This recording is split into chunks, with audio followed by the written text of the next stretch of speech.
Good evening, you're watching Bharat Voice, and this is yet another session. I am Ritika Acharya, and today we have yet another interesting interview. As you saw, the topic for today is busting the myths of astrology. So we have with us Hitesh Sharma, who is working in Bangalore and working in a tech company, a multinational tech company. He's an IM alumni. He's passionate about astrology. He is an astrologer. He does check your charts as well. And at the same time, he teaches astrology at ICAS, which is Indian Council of Astrological Sciences. Thank you, Hitesh Sharma, for joining us today. Thank you, Ritika, for the nice introduction. All right. So, Hitesh, I'll ask you, the very typical to start off with question about astrology. You're a young guy. Okay, Correct. you don't look like the typical astrologer that people have in mind. When you think of an astrologer, people think of like an old uncle holding a patri in his hand and Right. checking your kundli and telling you कि अभी आपके साथ कुछ बुरा होने वाला है, something bad is going to happen in your life. Right. And you definitely don't imagine a tech guy, okay, an IM alumni, to be like an astrologer. Right. What is the usual reaction that you get, when you tell people that you're also an astrologer, you also teach astrology? So I'll tell you. In our circles in India, okay, I always am a little reluctant to tell people that I practice astrology, but when I do, 9 out of 10 people will tell me that, can you help me with this problem I have? Okay. End of the day, despite whatever else they may feel about astrology, when they come across an astrologer, the first reaction that people have is that, Please check my chart. Can you help me? Yeah. I've been trying to change my job and I've been unsuccessful. Why do you think so? Stuff like that. Yes. Yes. So I have come across a few people who do tell me that a person with the kind of educational or professional background that I have should not be doing astrology. Oh, really? Right? Or people tell you that you should not be getting into astrology. Why? And why is that? Why do you think that is? They're like, what is the point of studying science and technology in a NIT and getting into an IIM if you want to do astrology? And what I tell them is that astrology and astrology as an auxiliary discipline of Hinduism, right? It's a Vedanga. Is as much part of my background as my education in an NIT or an IIM. Probably more. Yeah. Right. Yeah. So it's like it is part of my heritage. Yes. It's part of our heritage, and you're saying it's a very deep science and it's not away from what we study. So why not? Right? Yes, definitely. So, and that does bring me to my second question, which is, I have to ask you, because astrology, we cannot deny, has sort of become a business as well in India. True. I mean, in every nook and corner, in every gully, there is an astrologer, there is a Jyōtiṣ sitting, and he'll check your chart and he'll quickly start telling you, this may happen to you, आपके जीवन में मंगल दोष लगा हुआ है, and this could happen wrong, आपकी job नहीं लगेगी, maybe you will not get married, and people get scared. So, what do you say about, this? And as you say, North India, not everyone, but some people are becoming Ponga Pandits. So, and they'll ask you like very high fee. Someone will charge you 4,000 rupees, 5,000 rupees just for checking your chart. What do you say about that very business aspect of astrology? No, so it is unfortunate, right? And this is happening not just with astrology, but it's happening with lots of other Indian sciences and arts, right? So yoga is increasingly commercialized. You would also see people doing the same with Ayurveda, right? And I think one of the reasons why people are able, to swindle their way through astrology or any of the other sciences is that common people have lost touch. For them, astrology is so foreign today that they can't make out a fraudster from a genuine astrologer, right? That's exactly what confusion is, right? Who is a genuine astrologer? Someone's asking 4,000 rupees. Who is genuine? So, how can we bring that touch back? Then who is a genuine astrologer then? Right. So I think, not everyone can become an astrologer. right? Or not everyone would be interested to be an astrologer. Let me put it that way, right? However, I think what we can do is let people know what astrology is all about, so that even if you know the basics, right? You know, when you know the basics, you can identify somebody who's defrauding you from somebody who's a genuine astrologer. Like you can typically make out a quack from a real doctor, right? Oh, Hitesh, can you give me an example? Can you cite an example as to what should I know if I really need to figure out between a real astrologer and someone who's just booting me? Yeah. So, for example, very often somebody will tell you that you have Shani ki Sade Sati going. So, Sade Sati is this girl fears. Right. That's the first thing you hear on TV. Right. So, if you ask an astrologer, when does my Sade Sati start? Okay. And when does it end? And if that doesn't add up to 7.5 years, you know he's lying. He has no idea what Sade Sati means. Okay? He's just using jargon to scare you. So you need not know the depths of what a Sade Sati can do. A regular person need not know that.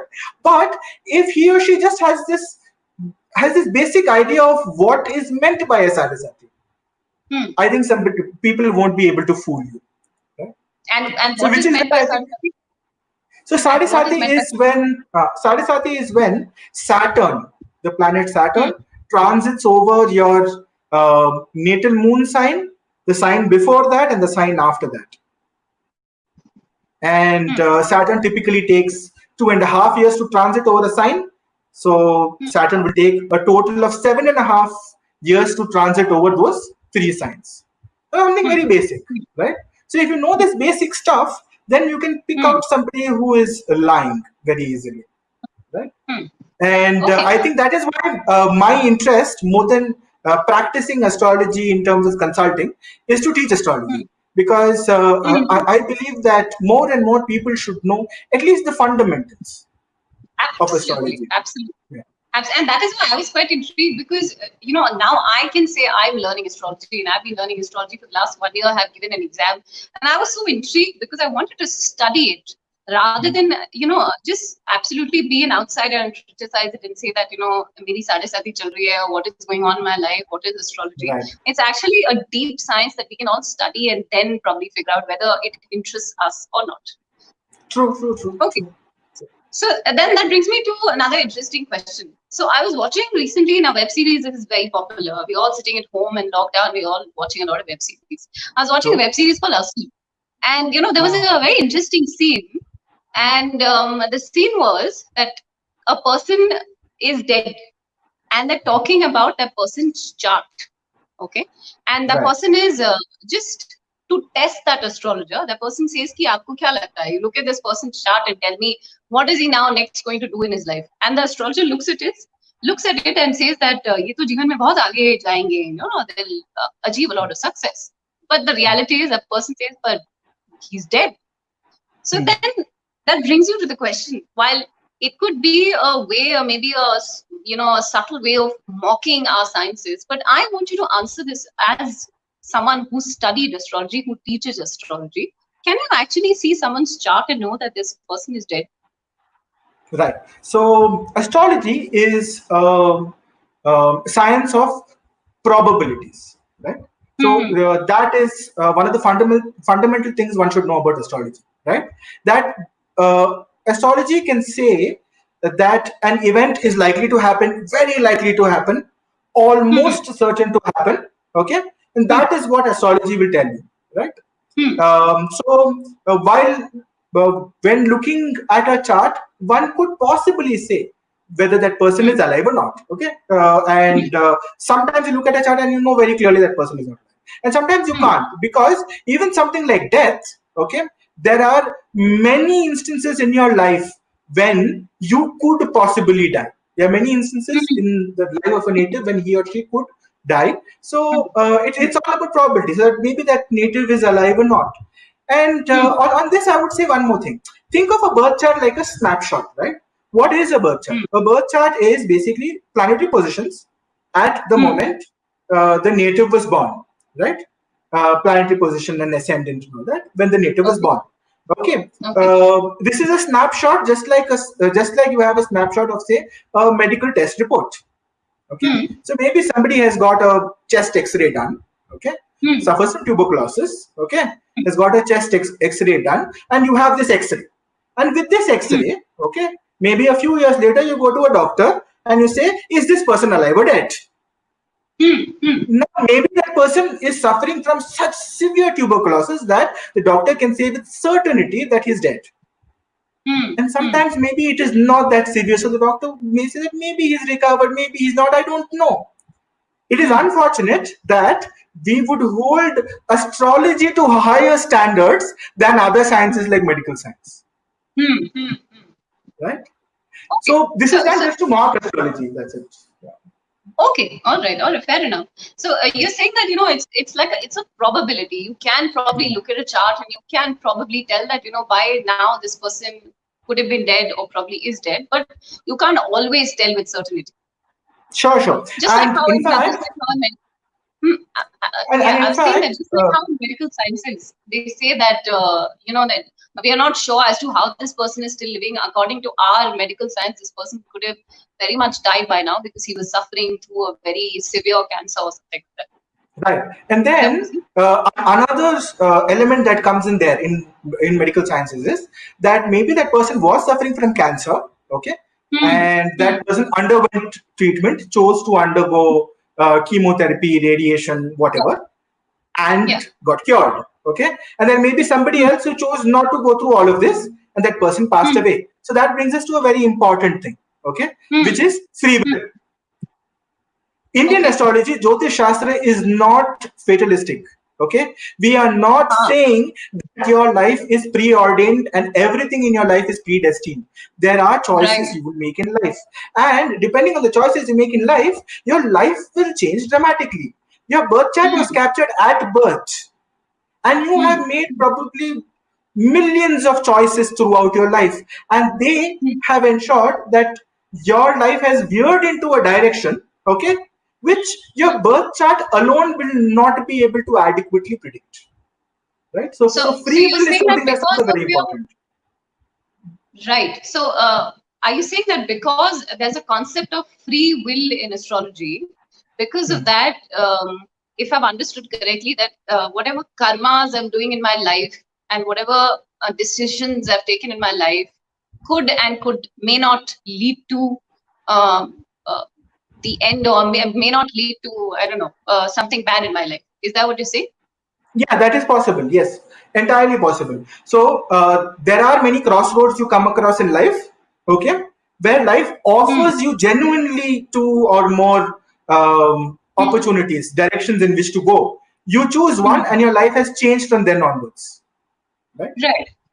Yeah, so that free will is a very strong part of Indian astrology. And when we should not forget, because if there is no free will, think about this, okay? I could shoot my neighbor down, okay, shoot my neighbor dead, and then when I will be judged in the heavens by Chitragupta, I could tell him that I was fated to kill him, so how is it my sin? Please hold the Vidhata who wrote this accountable and not me. But that's not how it is, right? We are judged for our karma because free will is there. Just like how, people say, I often hear people saying that, meri tabiyat kharab rehti hai, I stay very unwell. This is supposed to happen with me. In my charts, I'm supposed to be very ill. My so-and-so planet is weak. What can I do about it? Rather than that, you're saying you have an option. You have a free will to keep working on your health and keep taking care of your health. Maybe you still might, suffer issues, but maybe the intensity of that would reduce. True. Yes. Okay. That's what I'm saying. Okay. So talking of astrology, we were taking questions from our family and friends, and very interesting question popped up. Okay. The question is that in the marriage astrology, when people bring their kundli and they want to check whether my gunas are going to match with this person or not, why is it so important for this guna matching? Because even when I got married, there was so much stress on, families matching the gunas. Why is it important? Because, it's seen that it is also seen that the gunas may not match completely, but the couple is actually quite compatible. So then, True.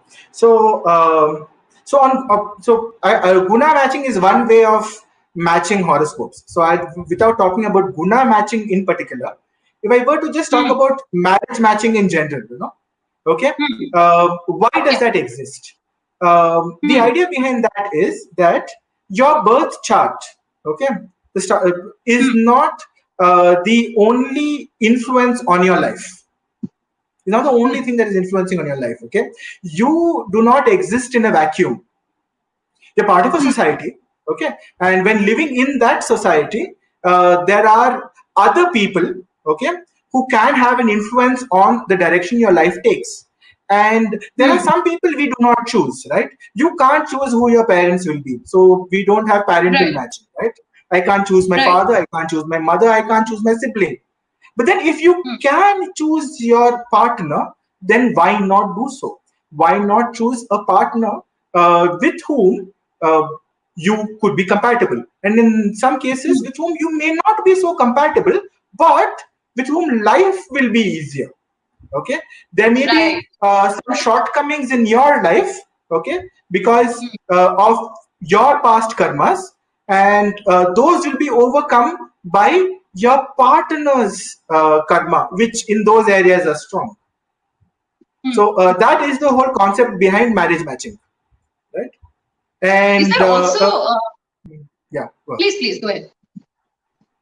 Yeah, so that's the concept behind marriage matching, and you're right. There may be some cases where the guna matching, the total gun out of that, maybe very few gun actually match, but still the couple are compatible. Still the couple lead a happy married life and all that. Okay, but what astrology says is that maybe that couple, okay, or maybe those two individuals would have led even happier lives with somebody else with whom the compatibility was higher. So we do not know that, right? So you are just comparing with again, it's a probability. Again, we come back to the same answer in the beginning. Astrology is a science based on probability. So there's a probability you could have been with someone who you could have been more compatible according to the gunas. That's all. Right. Okay, there's no hard and fast, because there are certain traditionalists who swear by it that अगर आपके इतने गुण नहीं मिलते हैं, then the marriage will not be successful and so on and so on. So like my own parents, my father and mother, they do not have enough gunas matching. Right. Okay? Same in my case. My grandfather was an astrologer. Okay, and my mother's uncle was also a very famous and big astrologer, and they gave their go ahead for that marriage, despite the fact that not enough gunas were matching. So they looked at other things that matched, and concluded that this will be a favorable match. So gunas are just one of the factors. Yeah. Just one of the factors. Okay.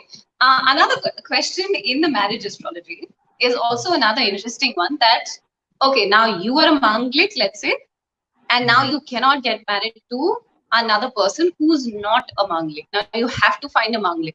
First of all, why is that? Question number two, that if you're a manglik, there are certain cases where you're told that you have to now marry your plant. Now to that, it may sound bizarre to many people as to how is marrying a plant going to be, like me getting rid of my doshas. What's that about? Right. So I'll take the first part first. So why should somebody who's manglik marry another person who's manglik? Okay. So like that, by the way, is one of those other factors I was telling you, other than bonus, right? Is what is called the dosha samayam. Okay. That if you have some dosha, and by dosha you need not understand dosha to mean necessarily flaw, okay, but dosha to mean some factor in your horoscope, maybe some planet which is weaker or something like that, then you are best matched with somebody else who also has a similar one, right? Those are divine indications that these two people having a similar mangalik nature will do better together. Okay, that's the idea. On the second one, So I think about marrying a tree and all that, right? So this brings us to another interesting part of Indian astrology, that unlike Western astrology and Chinese astrology and all that, Indian astrology comes with another allied science, which is remedies, upay. Okay, that Panditji, if so and so is a problem in my horoscope, how do I get rid of it? And there are a number of upayas Marry that a come in plant and from. everything will be fine. Why? Why Marry is a that? plant and everything Why? will be fine. Or you can maybe go to a temple and everything will be fine. You can wear a Right. stone and Right. everything will be fine, right? Depending on And you donate what something, issue there let's say is. donate something white and moon will be fine. Donate something black and Shani will be happy. What is all that? But first the planting, because that is the most bizarre to many people. Right. So this comes from this theory. So this stems from this theory that there are certain karmas that are drida. Okay. Drida means that unavoidable karmas. Okay. And often, if a person has a severe mangalik dosh, what is said is that it is unavoidable that his or her spouse will suffer because of this marriage. And Okay. suffer in what case? Suffer could be suffer from a health perspective, suffer in career, and suffer could sometimes even mean death, right? So, in which case, what is believed is that in some way, what you need to do is to get rid of this. Okay, get rid of this. Get that person married first. Okay, to somebody who can afford that suffering. Oh. And a plant is considered that, right? So I'm not promoting that remedy as a good remedy, but I'm just giving you the logic behind that remedy, right? Right. That you marry a plant, that plant dies because of your mangalik dosha. Your mangalik dosha has run through its course and an effect, and now you can go ahead and marry somebody. Okay, Now, this, Hitesh, sorry, this is very interesting because I think this is a very similar analogy to the Bali Pratha, which is not related to this topic we're discussing today, the Bali Pratha in India, which they used to say that, when they banned the Bali Pratha, they stopped killing the animals, but because people still wanted to continue the Bali Pratha, then they, in South India especially, have seen this, then they started cutting this big, huge pumpkin. correct, And they which just is put it considered the head of the animal. Yeah. So it's just symbolism, you're saying. It's just like symbolic. It's just symbolism. Oh, And okay. remedies are of all kinds, right? Sometimes most of these remedies are not mentioned in any astrological classic. So you will not find a mention of this marrying a tree in any astrological classic.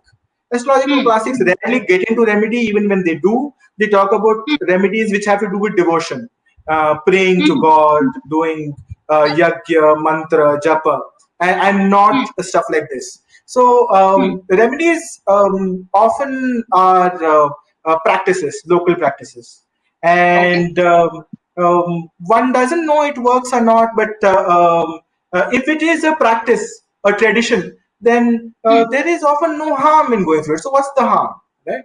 I know it sounds bizarre, but so many other stuff may sound bizarre, right? Say, okay, with all due respect, Christian friends are given wine and bread, okay, Right. which symbolizes the blood and flesh of Christ. Right. Now that's a practice. So it's just symbolic, of course. It's just symbolic. Right? All right. We don't say that is ritual cannibalism, do we? No. Right. Okay, I get it. Hitesh, there are many more very informative questions that we have, and people also send us some interesting questions. But before that, I'd like to ask you something on a very personal note. Okay, I want to understand this. Have you ever experienced something which is like a very funny incident you'd like to tell us, that somebody came to you with a chart and asked you something really funny, and it was a interesting episode that you'd like to share? And you were like, how can I tell you this? No, so okay. No, there is one very nice incident with a very good friend of mine. Okay, so Hitesh, can I request you to just be a little more loud? And also, I wanted to tell you this. Right now, 45 people are watching us live, and a lot of people are listening to us. So it's going on very interesting. So yeah, go ahead. Sure. You were telling something about what happened. So there is a very close friend of mine. Okay, so he's a close friend, and he's around my age. Okay, so he's 35 now. 5 years Okay. ago, he asked me, Hitesh, when will I get married? Hmm. Okay, The and usual question people ask. usual question. Yeah. So he's an IIM Bangalore alumnus. Okay, he had Okay. started looking out, and he wanted to know by when will he get married. And I looked at his chart and I said that not before you turn 36. This is 5 years ago. Okay. Okay, and he was like Years ago. 36. Okay. 5 years ago. I said, 36? Huh. Are you crazy? I am an accomplished guy, an alumnus from an IMB, and I am doing very well professionally. I come from a traditional family. I think I will be able to find a girl very easily. Okay. I Yeah. said, okay. And we catch up every few months. Okay. And it's been over 5 years now. And in these 5 years, he has not moved to the stage where the girl's parents come visiting. They have just they have So not he's not moved even beyond had. exchanging messages online. They've not gone beyond that stage. So So something that now you he's predicted a strong 5 years believer back. of astrology. Yeah. Huh? This is something that you predicted 5 years back. The poor guy has not even had any prospects so far. Nothing, none at all, none at Okay. all. Okay. All right.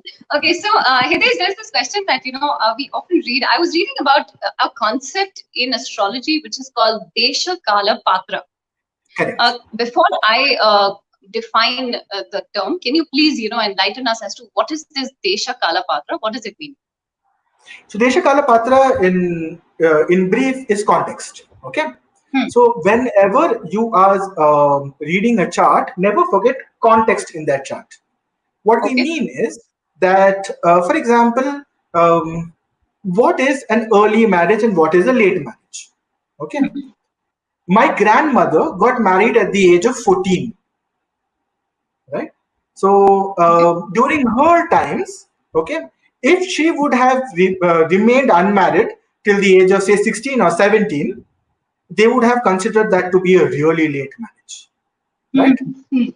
My sister, on the other hand, got married at the age of 31, and that was considered just right.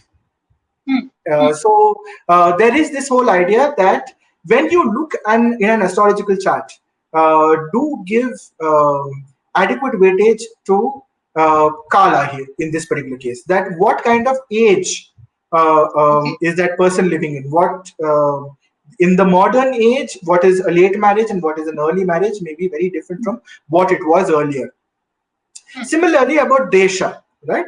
So even Desha, it matters. When I say that 31 is not so late, 31 is possibly not so late for a family living in Bangalore in southern India. Okay, 31 is probably still considered late in say a Bihar for marriage, right? Right.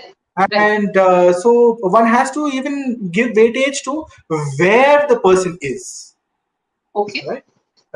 And Patra also means so that was Desha. I spoke about Kala and we spoke about Patra.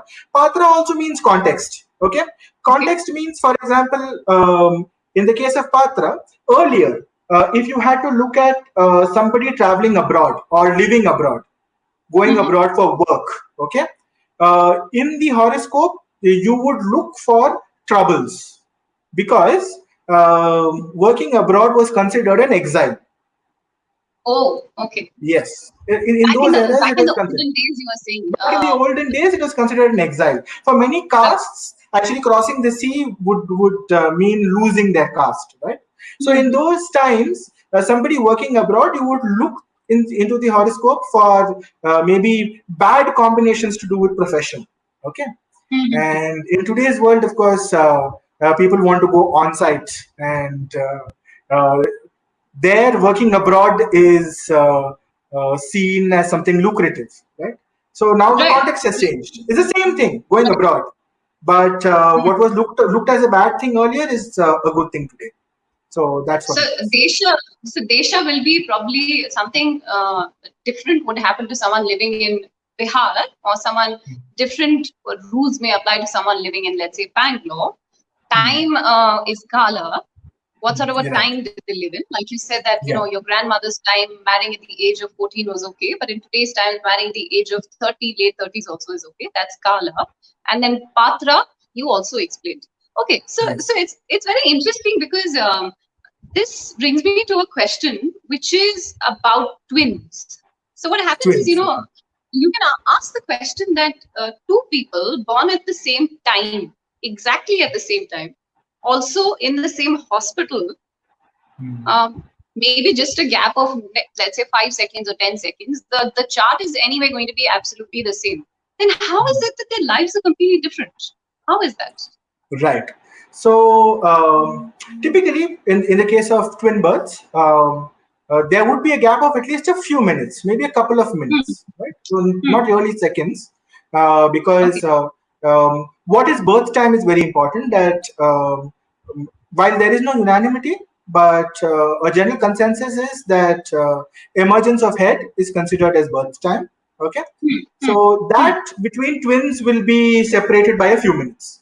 Now, where hmm, those few hmm, minutes are important is that in Hindu astrology, we don't just give importance to the birth chart, but on the basis of the birth chart, we create what are called divisional charts. Okay, so these are Varga charts. Now, Varga charts are charts where you basically create harmonics out of the birth chart. You divide each house of the birth chart into multiple divisions and create charts. So you could have a chart like divisional chart like D60, where okay. each sign is divided into 60 parts. Now, when each sign is divided into 60 parts, then what happens is that the birth ascendant, okay, Hmm, of two people born 2 minutes apart will be different in D60. okay. In that Okay. chart, the charts will become different for both of them, right? And which Mm-hmm. is where study of Varga charts makes lots of sense. So that is one. And number Okay. two, okay, so besides this difference in the divisional charts or Varga charts, is also what I mentioned to you earlier, Hmm, okay, the role of free will. During their lives, those twins will often make different decisions, hmm, hmm, okay, and then go hmm. into different paths. So maybe they walk on the same path, they come across a fork in the road, and one child chooses one fork, the other child chooses the other fork, and from then onwards their lives diverge, right? So we should Right. never Right. forget the role of free will, the role of any karma that those twins will accumulate in this life, the result of which Hmm, sometimes they will bear in this life itself, right? hmm. So Are this you saying it's explains just why like, their lives are different. are you saying it's just like how, for example, maybe my chart could be very similar to Rajiv Gandhi's chart, just Mhm. with a difference of a few minutes, but that's Rajiv Gandhi and I'm me. So that's completely different because I've made different. I'm born into a different family, made different choices. Is that what you're saying? Yeah, in your case, that is a patra difference, by the way. So Deshakala Patra, it is a Right. Patra difference there. Right. That Right. there is a context. Rajiv Gandhi was born into the family of a prime minister, a future prime minister, Hmm, Jawaharlal Nehru. You hmm, weren't, hmm, right? hmm, And hmm, therefore, hmm. he has a head start that you won't have, right? Right. So that Right. difference will be there. Yes, yes. And we should Right. interpret the chart in that context. Okay, okay. Hitesh, one more question, which is about today's times. Okay, we are right now living in a completely different era where everyone's sitting at home. The whole world is sitting at home and working from home. Right. We're talking about this virus. There's so much news. I have to ask you that there are also at this time a lot of predictions about that. According to astrology, some people will say that the virus will end in September. According to astrology, according to my prediction, the vaccine will come out in October. According to my prediction, by June, July, there will be a sharp decline in cases in India. You often hear such predictions. How true are they? And can you really even predict this through astrology? Okay, so answering your second question first, can you Hmm, predict this through astrology? Yes. Okay, so there is a whole branch of astrology called Medini Jyōtiṣa, Samhita Jyōtiṣa, or mundane astrology in English. Okay, which tends to predict events that happen to large masses of people, and large masses of people hmm, could be a city, a province, a country, maybe the whole world in this particular case, right? So there is a whole branch of astrology dedicated to this, and which is called Samhita, which is called Samhita astrology. Samhita astrology or Medini astrology, right? Medini Jyōtiṣa. Now, as far as COVID-19 is concerned, some of the planetary positions that we had during the onset of COVID-19, right, were similar to what were there during the SARS outbreak in 2003, and were similar to what was there during when the AIDS epidemic became big in the late 1980s, and similar to what was there during the Spanish flu in the 1910s, the late 1910s, right? And on this basis, quite a few astrologers had predicted that some sort of an epidemic will strike. Okay. Now, so we can predict the onset with of these kind of epidemics with fairly good accuracy. Now, as far as predicting the demise of these are concerned, right? Let me. That is much tougher. Obviously, and one has to be cautious about these. Let us talk about the examples I gave you of SARS and HIV/AIDS. Yeah. Do we not have HIV/AIDS cases anymore? Do we not have SARS cases anymore? We still do. Those diseases, those illnesses are still there. They are not the kind of epidemics they were earlier, right? We don't have those kind of massive outbreaks. So all you can predict is slowing down of this ailment, that fewer people will be infected and all that. I think people who make predictions of the demise of COVID-19 are being hasty in their judgments. But yes, one can predict when this will get over. As far as different people having different dates for this are concerned, right? Some people predicted that was going to be my question, Hitesh, because how is it that different astrologer is telling you a different story? Not just in terms of the virus also, but also when we ask, our mundane questions as to, when will I get married? When will I get a job? A different astrologer is telling you a different story. Why is that? Yes. So this is because astrology is as much science as it is art. End of the day, even a single horoscope, leave alone the various divisional charts. Even if you pick up a single horoscope throws so much information at you, that you would often be hard pressed to figure out what to take into consideration and what to ignore, right? And therefore different views will develop, and that's not so difficult to understand, because in an allied profession like, say, medical sciences, so I keep coming to that example, you do have doctors giving you different opinions, which is why you seek a second opinion and a third opinion, right? If this was so sure, then every single doctor will give you the same next steps to take, but that doesn't happen. So it's the same thing with astrology too. There will be different opinions. Okay, fair enough. Hitesh, we're getting a question now that we are live. So the question is, somebody has asked, I think we covered this, but I'll still ask you this. Purva Punya role in the case of twins, and how do you define it? Purva Punya's role in the case of twins, and how do you define it? So, Purva Punya, which is so for those who do not know what Purva Punya is, so this comes to the theory of karma, where it is said that you are born, when you are born, there is a portion of the accumulated karma of your previous lives that you are born with, and now that portion you will either suffer through or benefit from, depending on what sort of karma it is, and that is Purva Punya, right? Now, in the case of twins, when you just study the birth chart, which looks identical for twins, which could look identical for twins, it may seem that their Purva Punya is also identical. But then once you go into divisional charts, like say D60, or even D150, D300, these are higher divisional charts, Nadi Amshas and all, then you will figure out that these charts are very different for the two individuals, and therefore they are born, with different Purva Punya, different Prarabdha. Yeah.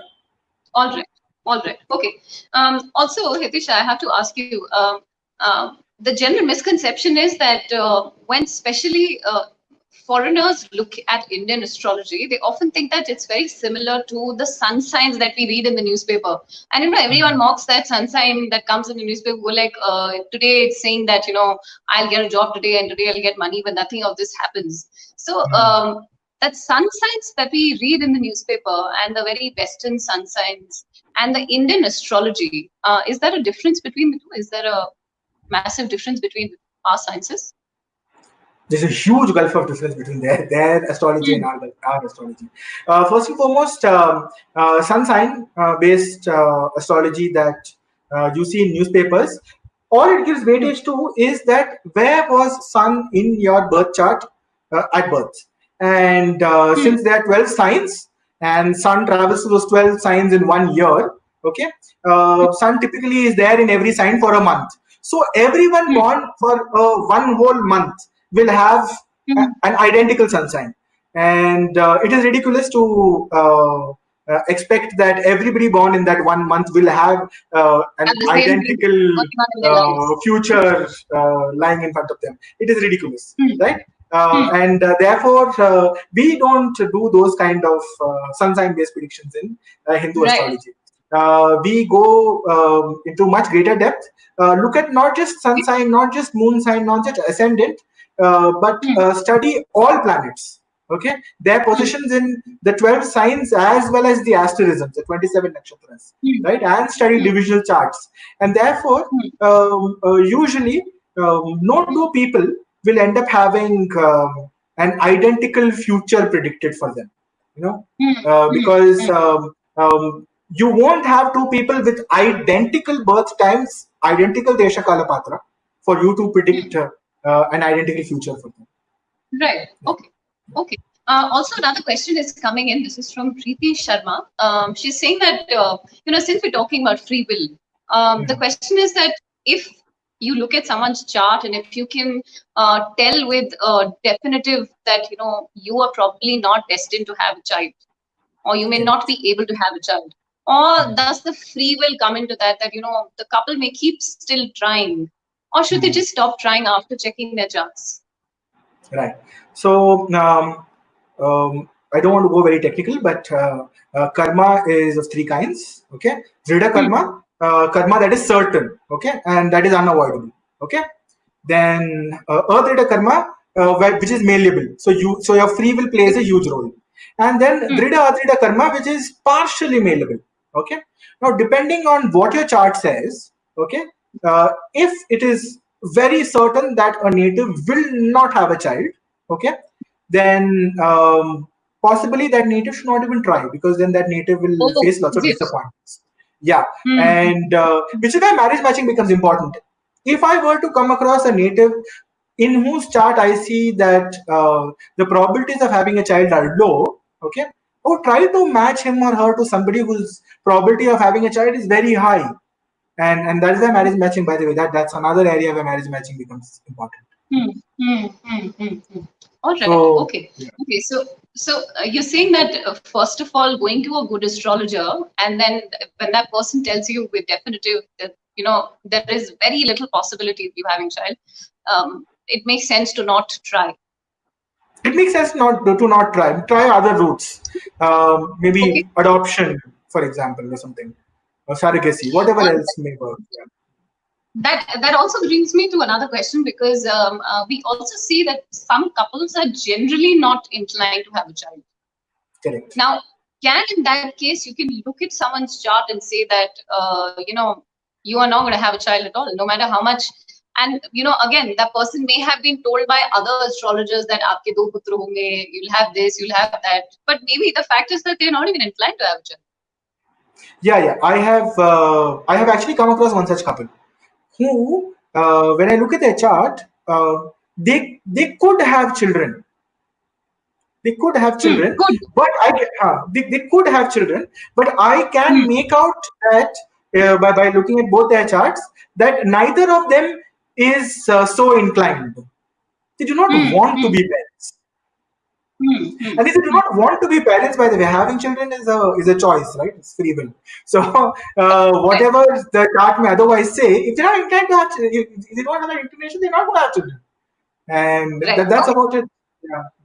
Okay. Another question is from Sumati Naidu. I'm not sure if I've understood the question properly, but it says any information about retrograde planets in a birth chart?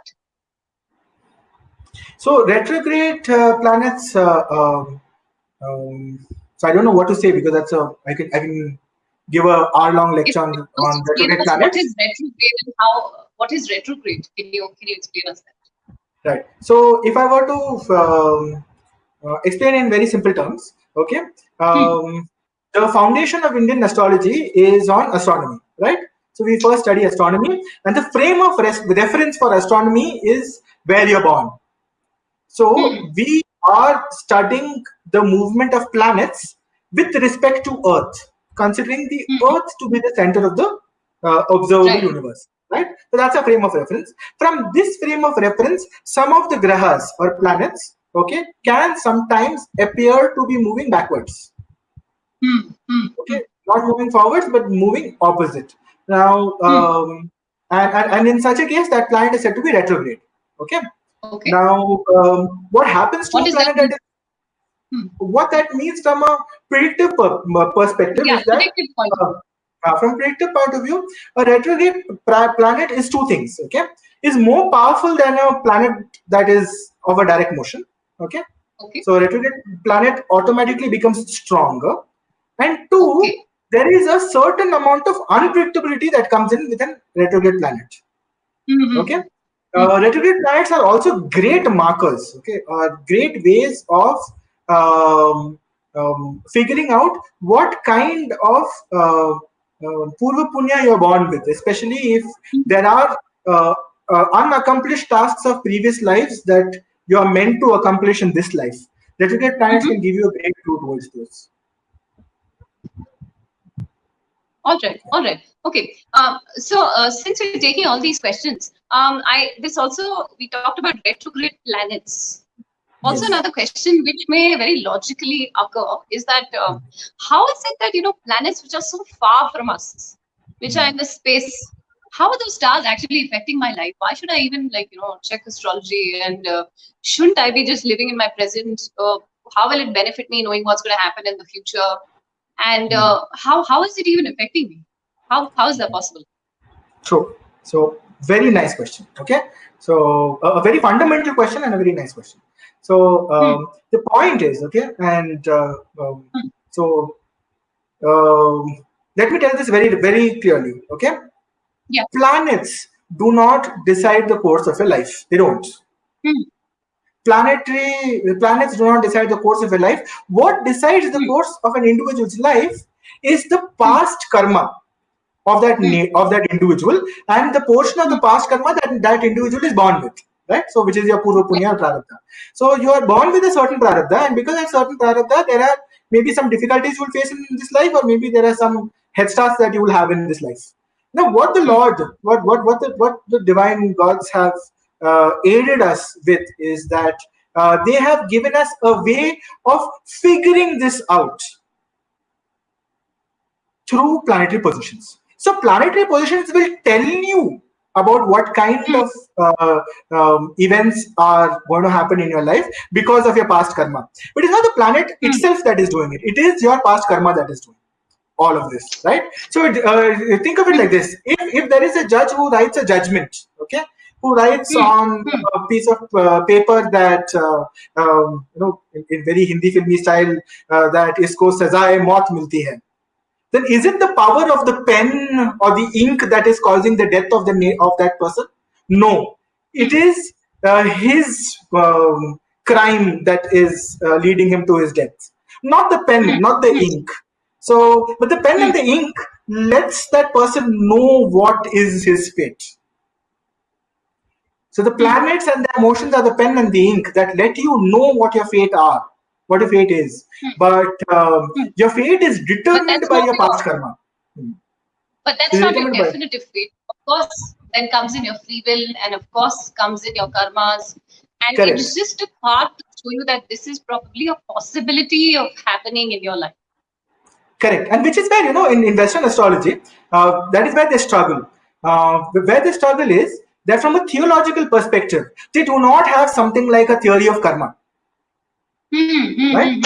And therefore, they struggle to explain why would a Jupiter have a certain influence on you and a Saturn have a certain influence on you, but a Neptune not have or a Uranus not have. Right. Okay. Right.